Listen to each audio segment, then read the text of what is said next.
Lah dalam surah Tur itu ada ayat yang menyinggung berhala.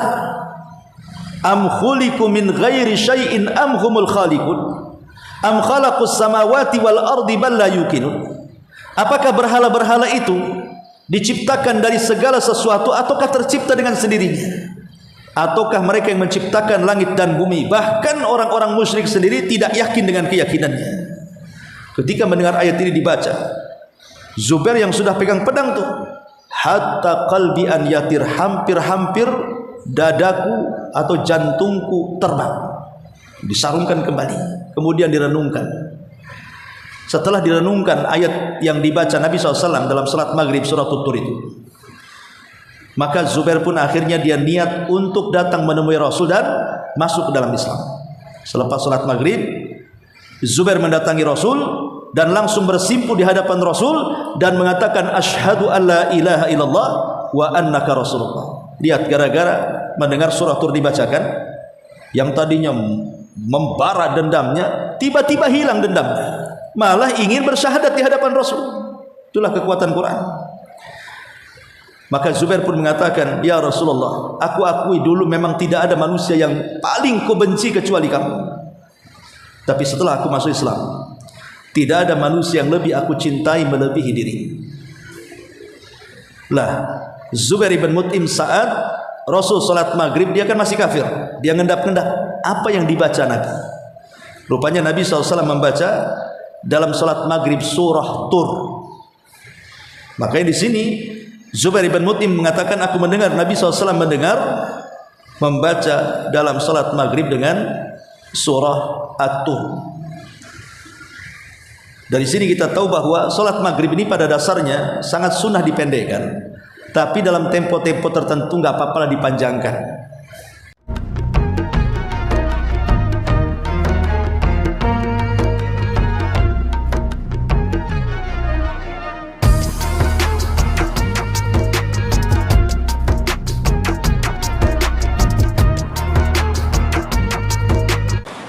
Bismillahirrahmanirrahim. Assalamualaikum warahmatullahi wabarakatuh.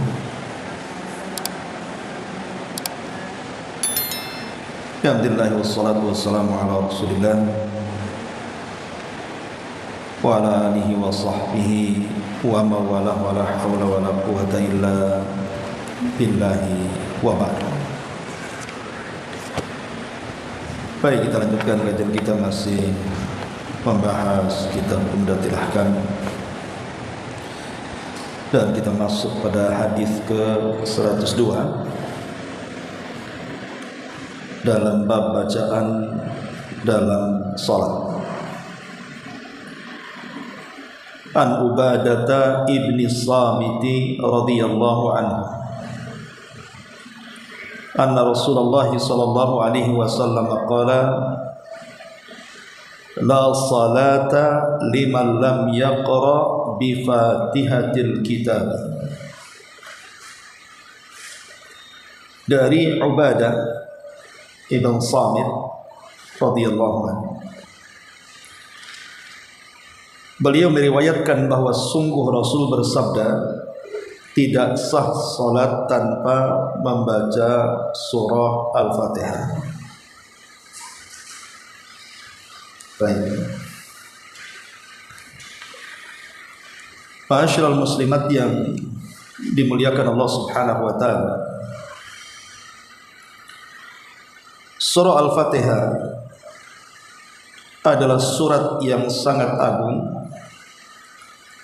yang diturunkan oleh Allah Subhanahu wa taala, dan surat inilah satu-satunya yang disyariatkan oleh Nabi sallallahu alaihi wasallam dibaca pada setiap rakaat dalam salat, baik itu salat wajib ataupun salat sunnah. Bahkan kalau seandainya seseorang tidak membaca satupun surat kecuali Al-Fatihah dalam salatnya, maka dianggap sah salatnya. Tapi sebaliknya, siapapun yang tidak membaca surah Al-Fatihah, walaupun dia membaca semua surat dalam Quran, maka tidak dianggap sah sholatnya. Umpamanya ibu sholat subuh tadi pagi, rakaat pertama baca Al-Fatihah tanpa surat, rakaat kedua baca Al-Fatihah tanpa surat, sah sholatnya. Tapi kalau rakaat pertama tanpa Al-Fatihah, walaupun satu Al-Quran dibaca, begitu juga rakaat kedua tanpa membaca Al-Fatihah, maka tidak dianggap sholatnya. Artinya tidak sah sholatnya. Itulah kedudukan surah Al-Fatihah ini di dalam sholat. Dia adalah rukun dari rukun sholat.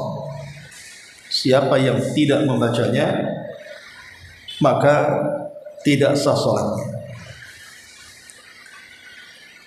Ma'asyiral muslimat yang dimuliakan Allah Subhanahu wa ta'ala, sebelum kita bahas tentang hadis ini, sedikit kita jelaskan tentang surah ini. Kita tahu bahwa surah Al-Fatihah itu adalah surat keempat yang turun setelah Al-Alaq, kemudian Al-Mudaththir, kemudian Nun, kemudian Al-Fatihah. Baru kemudian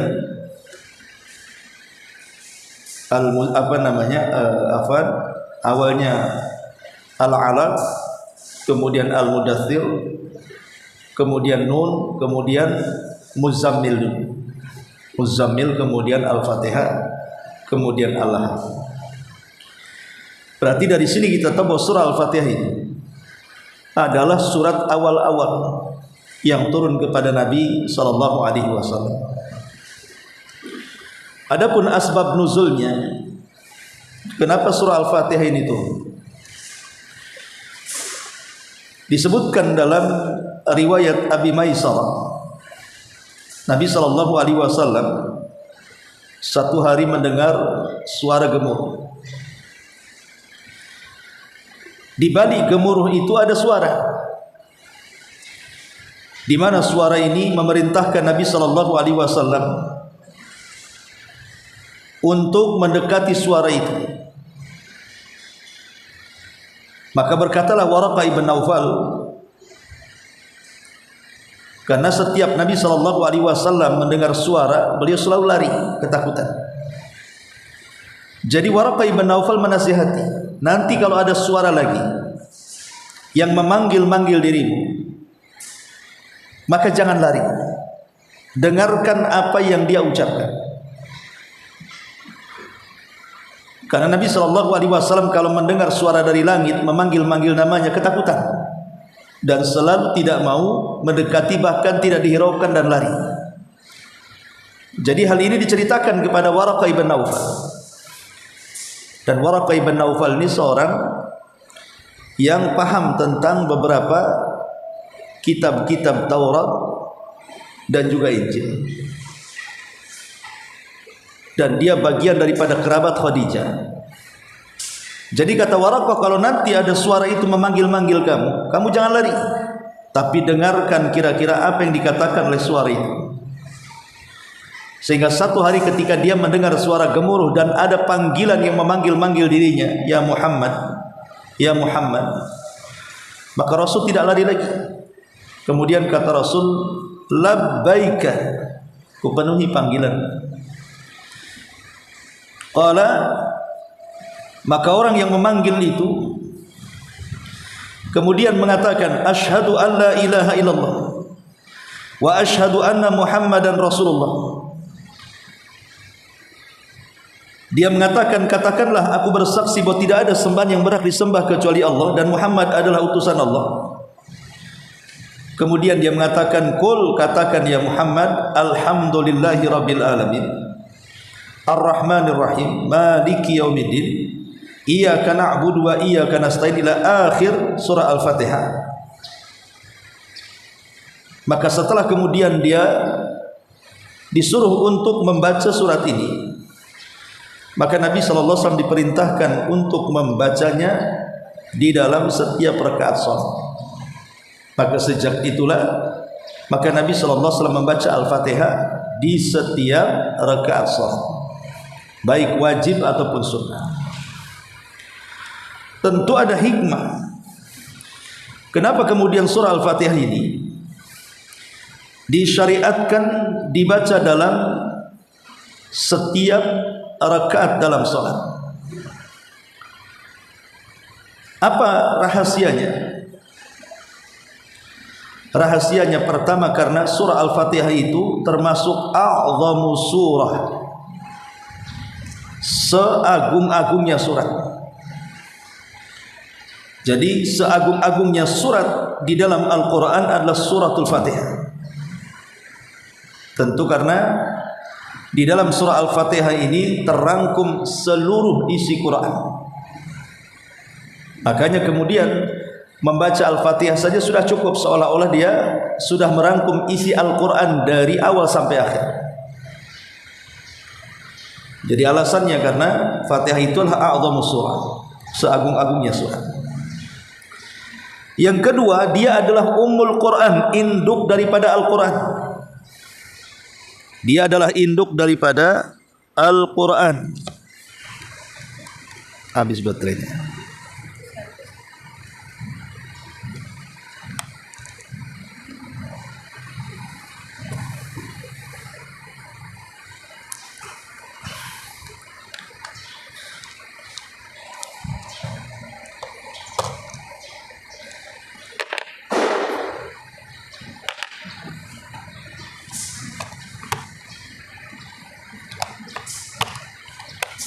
Baik.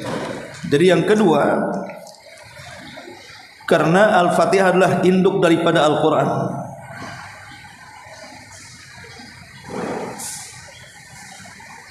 Kemudian yang ketiga, la nadhira laha, tidak ada yang sebanding dengan Al-Fatihah. Artinya Al-Fatihah ini tidak ada dalam Taurat, tidak ada dalam Injil, tidak pula dalam Zabur. Dia hanya ada dalam Quran. Makanya disebut la nadhira laha, tidak ada tandingannya. Surat yang tidak ada tandingannya itulah surah Al-Fatihah. Kemudian juga yang keempat, jami'atun lit tauhidi. Karena dalam surah Al-Fatihah ini tergabung seluruh cabang tauhid, dari rububiyahnya, dari uluhiyahnya, atau dari nama dan sifat-sifatnya. Itu semua terangkum dalam surah Al-Fatihah. Kemudian juga yang kelima, miftahul khair, bahwa surah Al-Fatihah itu kunci pembuka kebaikan. Jadi dalam surah Al-Fatihah itu kenapa dibaca pada setiap salat? Karena itu kunci daripada kebaikan. Dan yang terakhir karena dia adalah afdal ad-du'a, seutama-utama doa. Karena dalam surah Al-Fatihah itu ada kalimat apa? Ihdinas siratal mustaqim, siratal ladzina an'amta alaihim ghairil maghdubi alaihim waladhdallin. Ini seafdal-afdalnya doa, meminta petunjuk kepada Allah Subhanahu wa taala. Dan petunjuk di sini adalah petunjuk dari Allah Subhanahu wa taala, sebagaimana Allah memberikan petunjuk ini kepada para nabi, kepada para siddiqin, kepada para syuhada dan orang-orang saleh. Makanya meminta hidayah, petunjuk itu adalah seutama-utama permintaan. Karena tidak ada nikmat yang paling besar melebihi nikmat hidayah. Apalagi Al-Fatihah sendiri termasuk terkumpulnya seluruh pokok-pokok agama. Jadi semua pokok agama itu terangkum dalam Al-Fatihah. Agama ini kan bicara tiga saja. Pertama keyakinan atau disebut dengan tauhid. Yang kedua ibadah. yang kita kenal ibadah mahal seperti salat, puasa, zakat, haji dan yang semacamnya. Kemudian yang ketiga akhlak, mencakup muamalah dan yang semacamnya. Lah tiga-tiganya terangkum dalam Al-Fatihah. Baik bicara tentang akhlak, baik bicara tentang tauhid ataupun ibadah, tiga-tiganya terangkum dalam Al-Fatihah. Dari mana pendalilannya? Pertama bicara keyakinan. Di muqaddimah surah Al-Fatihah Allah Subhanahu wa taala berfirman, alhamdulillahirabbil alamin arrahmanir rahim maliki yaumiddin. Ini bicara keyakinan, tauhid. Di sinilah ada tauhid rububiyah dan ada tauhid al-asma wa sifat. Adapun tauhid al-uluhiyah ada pada kalimat iyyaka na'bud wa iyyaka nasta'in. Hanya kepadamu kami beribadah dan hanya kepadamu kami meminta pertolongan. Lah sebab-sebab inilah maka Al-Fatihah sangat dianjurkan dibaca dalam salat, bahkan menjadi rukun daripada rukun-rukun salat. Siapa yang tidak membacanya maka tidak sah salatnya. Baik masyarakat muslimat yang dimuliakan Allah Subhanahu wa taala. Di sini Nabi SAW mengatakan la salata liman lam yaqra bi Fatihatil Kitab. Tidak dianggap salatnya bagi orang yang tidak membaca Al-Fatihah dalam salatnya. Hukum membaca Al-Fatihah ini kan macam-macam. Tergantung salat kita seperti apa. Apakah ibu posisinya jadi imam? Apakah ibu posisinya menjadi makmum? Atau ibu posisinya sholat sendiri tanpa berjamaah? Kemudian dalam berjamaah sendiri apakah dikeraskan ataukah disirkan? Ini menjadi polemik para ulama tentang bacaan surah Al-Fatihah ini. Sebagian para ulama mengatakan bahwa surah Al-Fatihah ini wajib dibaca. Artinya tetap dibaca dalam kondisi apapun. Baik ibu sholat sendiri, baik ibu menjadi makmum, baik ibu menjadi imam, tetap dibaca. Baik sholatnya dikeraskan, baik sholatnya tidak dikeraskan, tetap dibaca. Dan ini pendapat Al-Imam Asy-Syafi'i rahimahullahu ta'ala. Tetapi ada yang memerinci Fatihah ini dibaca dalam setiap salat, baik sendiri ataupun jamaah, baik menjadi makmum ataupun imam. Tetapi khusus pada salat-salat yang dikeraskan seperti maghrib, isya dan subuh, maka tidak diwajibkan dibaca. Tidak diwajibkan dibaca. Dan ini salah satu pendapat yang dikuatkan oleh Asy-Syaikh Al-Albani rahimahullahu ta'ala atau ulama-ulama yang lainnya. Intinya bahwa surah Al-Fatihah menjadi polemik apakah dibaca atau tidak dibaca. Pendapat yang kuat dibaca, kecuali dalam kondisi imam dikeraskan. Kalau imam tidak dikeraskan dia baca, tapi kalau imam dikeraskan seperti maghrib, isya dan subuh, maka cukup mendengarkan saja. Tapi bagi yang mengikuti pendapat yang mengatakan wajib dibaca, ya tetap harus dibaca walaupun imamnya mengeraskan. Kapan? Setelah imam baca Fatihah. Ketika imam baca surat, baru kita baca Fatihah. Begitulah keterangan para ulama. Baik masyarakat muslimat yang dimuliakan Allah Subhanahu wa taala, sedikit kita akan membahas tentang keagungan surah Al-Fatihah ini. Surah Al-Fatihah ini memiliki banyak nama. Ada yang mengatakan surah Al-Fatihah itu disebut suratul hamdi karena diawali dengan alhamdulillah.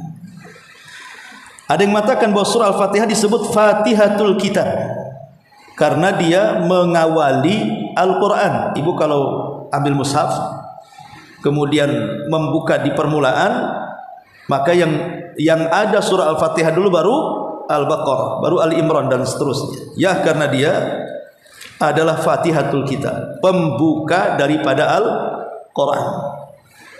Di mushaf manapun ibu pasti akan membuka di halaman pertama Al-Fatihah, baru kemudian Al-Baqarah, karena dia adalah pembuka kitab. Terkadang juga Al-Fatihah disebut dengan Ummul Kitab, induk daripada kitab. Maksud induk daripada kitab, di mana seluruh kitab-kitab langit itu dirangkum dalam surah Al-Fatihah. Jadi isi daripada Al-Fatihah itu terangkum padanya rangkuman daripada Injil, Zabur, Taurat dan Suhuf. Itu semua terangkum dalam Al-Fatihah. Terkadang juga surah Al-Fatihah itu disebut dengan surah Al-Waqiyah. Al-Waqiyah, surat yang bisa memberikan perlindungan. Terkadang juga surah Al-Fatihah disebut surah Asy-Syafiyah, surat yang bisa menyembuhkan. Karena di zaman Nabi ada kisah seorang sahabat namanya Abu Sa'id Al-Khudri radhiyallahu anhu, membawa beberapa orang, 6 atau 7 orang setelah peperangan. Kemudian singgah di sebuah kampung karena habis bekalnya, dia ingin meminta sesuap nasi dan minuman di kampung itu, tapi tidak ada yang mau ngasih. Akhirnya kemudian Abu Sa'id Al-Khudri dan para sahabat yang lainnya, beliau pun keluar dari kampung dan ingin mencari kampung yang lainnya yang lebih dermawan. Tapi ketika mereka sedang berjalan menuju perbatasan kampung, kepala desa mereka tersengat kalajengking. Karena tersengat kalajengking, maka warga desa mengatakan kepada para sahabat ini, saya lihat ada nggak di antara kalian yang bisa mengobati pemimpin kami? Akhirnya kemudian salah seorang di antara sahabat mengatakan, saya bisa mengobati. Kemudian dia datangi kepala desa itu, kemudian diusap bagian yang terkena sengat kalajengking itu, kemudian dibacakan Al-Fatihah. Tiba-tiba sembuh. Tiba-tiba sembuh. Makanya surah Al-Fatihah disebut juga surah Asy-Syafiyah, surat sebagai surat penyembuh. Kemudian juga disebut Sab'u al-Mathani, Sab'u al-Mathani. Terkadang juga ulama menyebutkan dengan suratu al-Wajibah, suratu ar-Ruqyah, surah al-Kanzu, surah al-Kanzu, pembenaran. Terkadang juga mereka menyebutnya dengan surah ad-Du'a. Ada juga mengatakan suratul Asas, ada yang mengatakan suratul Nur, dan macam-macam. Tentu satu surat memiliki banyak makna, berarti surat ini tidak biasa. Pasti surat ini luar biasa, karena satu surat tapi namanya banyak sekali. Kalau bukan surat yang penting, tidak mungkin kemudian diberi nama dengan nama yang banyak. Para ulama seperti Al-Imam Ibn Taimiyah rahimahullah ta'ala, beliau mengatakan bahwa surah Al-Fatihah ini adalah surah yang merupakan induk dari seluruh Al-Quran, yang merupakan induk dari seluruh Al-Quran, dan dia adalah Ummul Kitab, dan dia adalah Sab'ul Mathani, dan dia adalah Asy-Syafiyatul Kanzu, sesuatu yang bisa mengobati dan sesuatu yang bisa dijadikan simpanan kelak pada hari kiamat. Intinya bahwa hadis ini menjelaskan tentang bacaan Al-Fatihah di dalam salat. Kesimpulannya, kalau saya pribadi, Al-Fatihah itu dibaca pada setiap salat apapun. Tetapi bagi salat-salat yang bersifat berjamaah dan imamnya dikeraskan, seperti maghrib, isya, dan subuh, maka tidak perlu membaca Al-Fatihah sebagai makmum, cukup mendengarkan Al-Fatihah imam saja.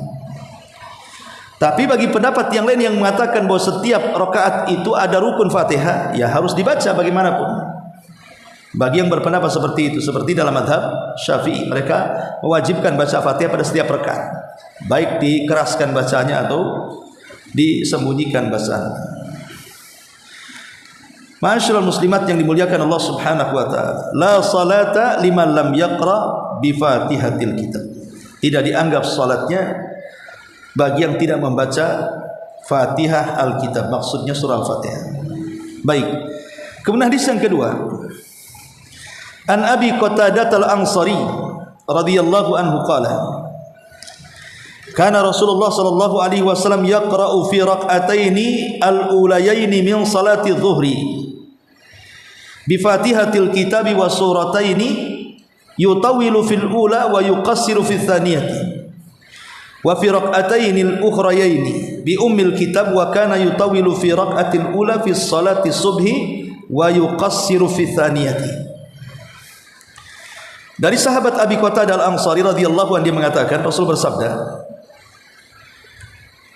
kata beliau, kata Abu Qatadah, Nabi SAW pernah membaca Al-Fatihah dan 2 surat dalam 2 rakaat pertama dalam salat zuhur. Beliau memanjangkan bacaan pada rakaat pertama dan memendekkan bacaan pada rakaat yang kedua. Pada 2 rakaat yang lain, beliau membaca Al-Fatihah pada salat subuh. Beliau memanjangkan bacaan pada rakaat pertama dan memendekkan bacaan pada rakaat kedua. Dan ini bagian daripada adab membaca ayat, membaca surat. Umpamanya ibu salat maghrib, maka rakaat pertama bu bacaan suratnya agak dipanjangkan. Umpamanya baca lam yakunil ladzina kafaru al-bayyinah. Kemudian masuk rakaat yang kedua, kalau bisa di bawah itu jumlah ayatnya supaya lebih pendek lagi. Umpamanya wadduha atau alam nasrah atau tabbat dan begitu seterusnya. Karena disunahkan rakaat pertama panjang, rakaat kedua agak pendek. Jangan dibalik, karena saya pernah mendengar imam beberapa kali di beberapa masjid itu, dia di rakaat pertama panjang, rakaat kedua lebih panjang lagi. Maka ini menyelisih sunnah. Karena kalau mengikuti sunnah Nabi SAW berarti yang panjang itu rakaat pertama saja, kedua itu menyesuaikan. Tidak usah panjang-panjang. Baik. Dalam hadis ini ada beberapa faedah yang bisa kita ambil. Apa yang bisa kita petik dari hadis ini? Pertama, hadis ini tentang disyariatkannya membaca setelah Fatihah pada 2 rakaat pertama dari salat zuhur, asar, maghrib,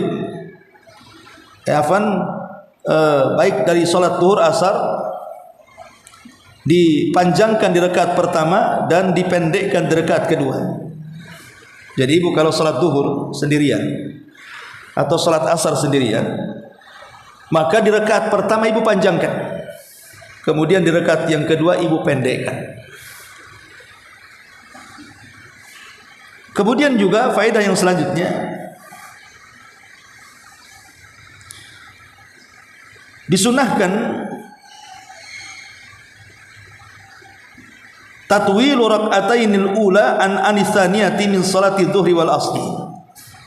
Jadi hukum memanjangkan bacaan pada rakaat pertama itu adalah sunnah, sangat dianjurkan pada salat zuhur dan asar, dan semua salat yang memiliki 2 rakaat bacaan.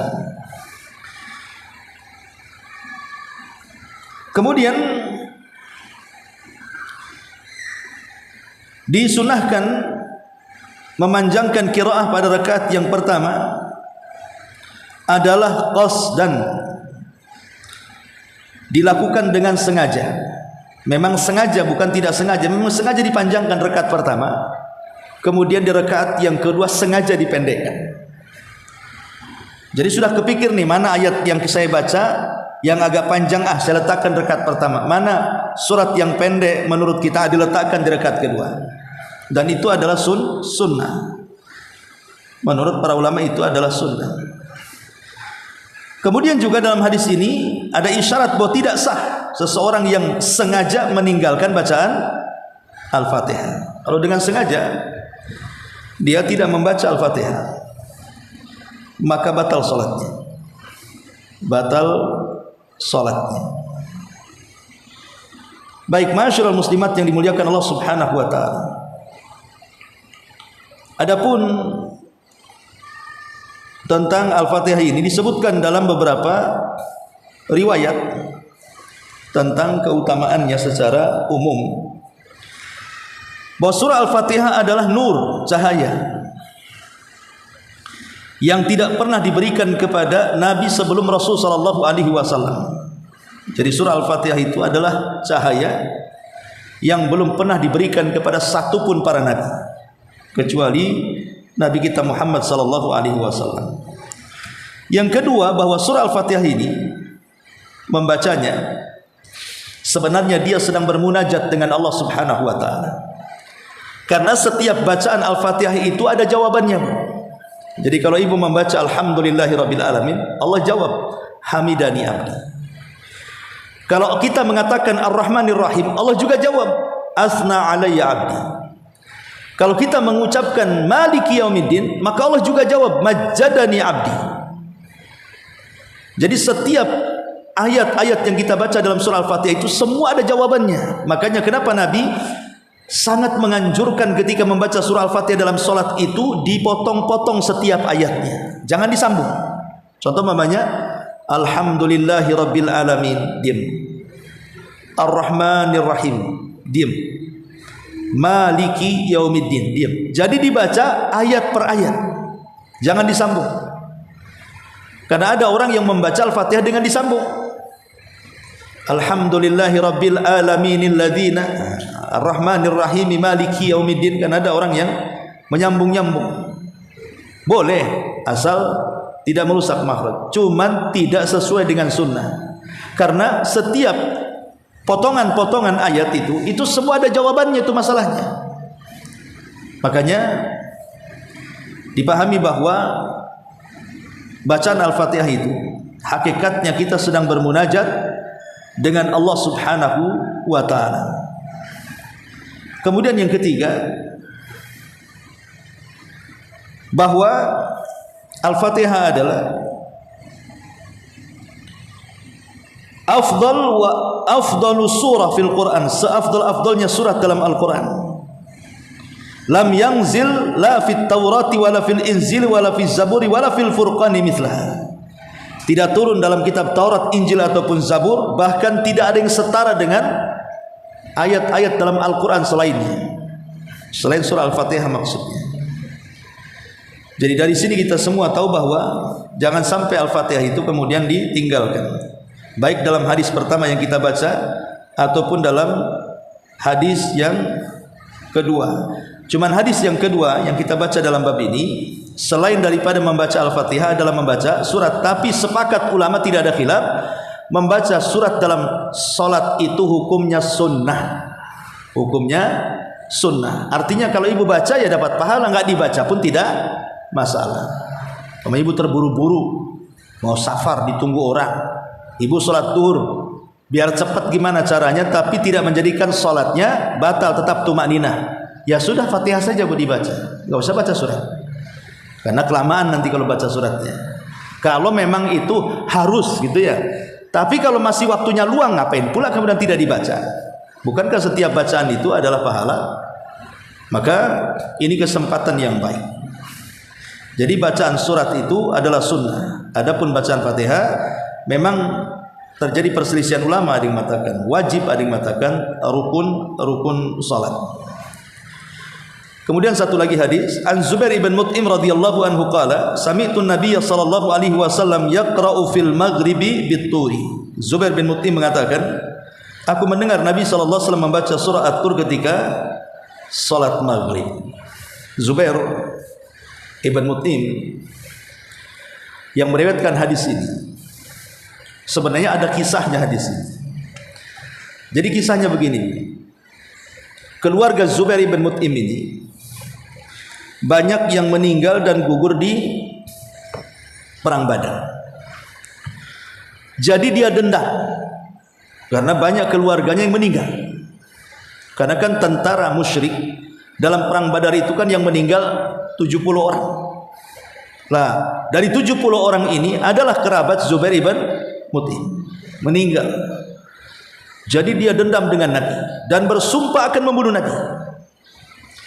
Jadi satu hari Zubair bin Mut'im ini mempersiapkan pedangnya, mengasah pedangnya setiap hari. Pada waktunya berangkatlah Zubair bin Mut'im ini dari Mekah ke Madinah untuk menemui Rasul dan membunuhnya. Ketika sampai di kota Madinah, rupanya Rasul sedang sholat maghrib. Lah Zubair bin Mut'im ini sebenarnya ada kesempatan, karena orang sholat kan tidak bawa senjata, Bu, kan? Apalagi di dalam kota. Jadi dia sudah hampir mengeluarkan pedangnya dan mencari-cari waktu yang tepat untuk membunuh Nabi saat menjadi imam dalam sholat. Tiba-tiba Rasul membaca surah Tur.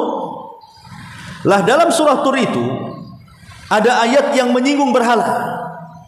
Am khuliqu min ghairi syai'in am humul khaliqun am khalaqus samawati wal ardi bal la yuqinun. Apakah berhala-berhala itu diciptakan dari segala sesuatu ataukah tercipta dengan sendirinya? Ataukah mereka yang menciptakan langit dan bumi? Bahkan orang-orang musyrik sendiri tidak yakin dengan keyakinannya. Ketika mendengar ayat ini dibaca, Zubair yang sudah pegang pedang tuh, hatta qalbi an yatir, hampir-hampir dadaku atau jantungku terbang, disarungkan kembali, kemudian direnungkan.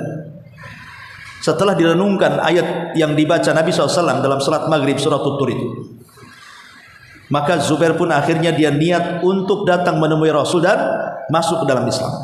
Selepas salat maghrib, Zubair mendatangi Rasul dan langsung bersimpuh di hadapan Rasul dan mengatakan asyhadu alla ilaha illallah wa annaka rasulullah. Lihat, gara-gara mendengar surah Tur dibacakan, yang tadinya membara dendamnya tiba-tiba hilang dendamnya, malah ingin bersyahadat di hadapan Rasul. Itulah kekuatan Quran. Maka Zubair pun mengatakan, ya Rasulullah, aku akui dulu memang tidak ada manusia yang paling kubenci kecuali kamu. Tapi setelah aku masuk Islam, tidak ada manusia yang lebih aku cintai melebihi diri. Lah, Zubair bin Mut'im saat Rasul salat maghrib, dia kan masih kafir. Dia ngendap-ngendap apa yang dibaca Nabi. Rupanya Nabi SAW membaca dalam salat maghrib surah Tur. Makanya di sini Zubair bin Mut'im mengatakan, aku mendengar Nabi SAW membaca dalam salat maghrib dengan surah At-Tur. Dari sini kita tahu bahwa salat maghrib ini pada dasarnya sangat sunnah dipendekkan. Tapi dalam tempo-tempo tertentu nggak apa-apa lah dipanjangkan. Karena kan surah Tur ini panjang, bukan pendek. Sementara Rasul dibaca di sholat maghrib, sementara kan sholat maghrib itu pendek, Bu, ke Isya. Makanya kalau kita mau pecah-pecah sholat itu menjadi 3. Pertama, yang paling panjang bacaannya sholat subuh, itu sunnah dipanjangkan bacaannya, sehingga Rasul paling sedikit membaca membaca ayat dalam sholat subuh itu paling sedikit 100 ayat dalam sholat subuh. Kemudian yang kedua, yang sedang-sedang bacaannya, tidak terlalu pendek ya tidak terlalu panjang. Itulah zuhur, asar, kemudian isya. Ya.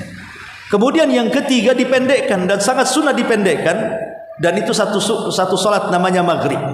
Itu sunnah dipendekkan.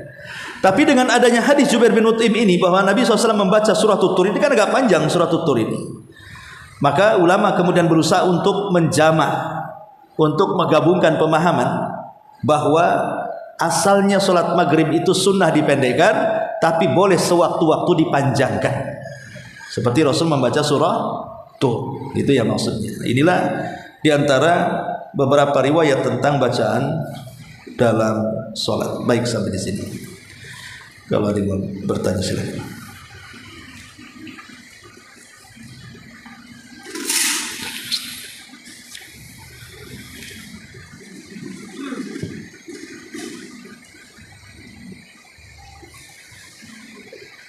Nada. Baik, kalau tidak.